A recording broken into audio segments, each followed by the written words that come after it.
Kinders, welcome back to day 2 of Reading Comprehension with Mrs. Sotelo. Today I'm just by myself, but Patrick and Greta are having a great time playing in our house, and I hope that you guys are taking some good time to play with your families as well.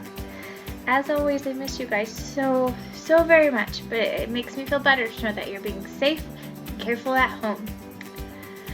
Today, we're going to review what we talked about with informational texts. They're special books that are made just to teach us things, from the author to us. Remember, and it should pop over here, the features of an informational text are that it contains facts, that they probably contain photographs or scientific drawings, that they are there to teach us something. Okay, let's use that criteria today to check a great book that I found on Epic. And we'll decide, is it an informational text or is it the other kind of text, a fictional story? Let's read to find out. I'm about to pull the book up on Epic Books. I'm going to make sure to share this with my teaching friends, Miss Garcia and Mrs. Steen, so that you guys can also find this book if you're not in my class. If you are in my class, you just look under collections and you'll find it. The title of this story is The Runner King. The author's name is Jeff DiNardo, and it's illustrated by Hui Isada. The Runner King. Remember, super readers, we're looking to see if this is an informational text. Does it have facts? Does it have photographs or scientific drawings? Does it teach us anything about our world? Let's start reading. Once upon a time, there lived an evil king who was also the fastest runner in the land.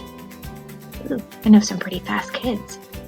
He would run through his kingdom and demand gold from his subjects. Oh, I'm looking at these beautifully drawn illustrations and they look so sad in the story.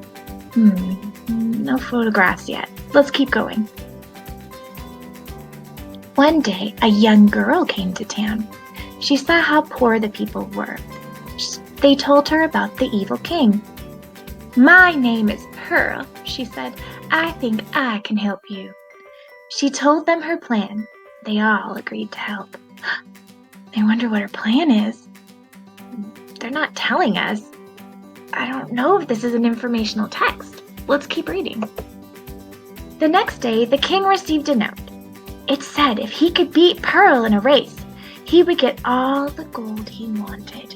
But if he lost, Pearl would be the new ruler. The evil king laughed. He knew he could run faster. "Agreed," he said. Oh my goodness, look at his greedy belly. He even has pictures of himself covered or like standing on top of mountains of gold. Oh, this guy doesn't seem very good at all. The next day was the race. First one to the castle wins, and they were off. They ran and ran. Pearl was fast, but the king was faster. "I will win," he said, but he was getting tired. Then the king saw food up ahead. "Free snacks!" a woman shouted. Who could say no to free? He grabbed candies, cookies, and a soft drink. He ate them quickly and ran off. Oh, do you guys remember that science unit we did on nutrition? None of those foods are ones that'll help you run longer, like good carbohydrates. When Pearl reached the table, the woman gave her oranges and water. Then she was off. That reminds me of what we eat when we play soccer, which is oranges and water. Is this book teaching us any facts yet, though? Still a great story. The castle was in sight and the king was far ahead. Suddenly, he didn't feel well. He was tired and sleepy. He tried to run, but he had no energy. I'm going to think of why that is. I have a connection. I know that you need healthy food to run a long time, like carbohydrates. That's not what the king had on the page before. He had cookies and candy and soda pop. He's feeling sick. But Pearl ran past the king. She felt great. She ran to the castle and won. I have a great connection because I know that she won because she was eating healthy food. But I still haven't picked up any facts from this story. Now the kingdom had a new rule. To celebrate, the people had a huge feast. The evil king got a new job as the not-so-evil grocer in town. I can see he's bringing food to the people. Good job. So the big question is, how do you think Pearl was able to win the race? Let's think about that. I know Pearl was able to win the race because she ate healthy foods, and healthy foods help you have more energy. Well, the king didn't, so he didn't have as much energy. What foods might give you energy to win a race? I know you little smarty pants are thinking, oh, I gotta eat proteins, I gotta have vitamins and minerals from my fruits and vegetables, and I need to have healthy carbohydrates and fats to protect my body and to give me lots of energy. But I do have a final question for you, kinders. Did this book teach us any facts?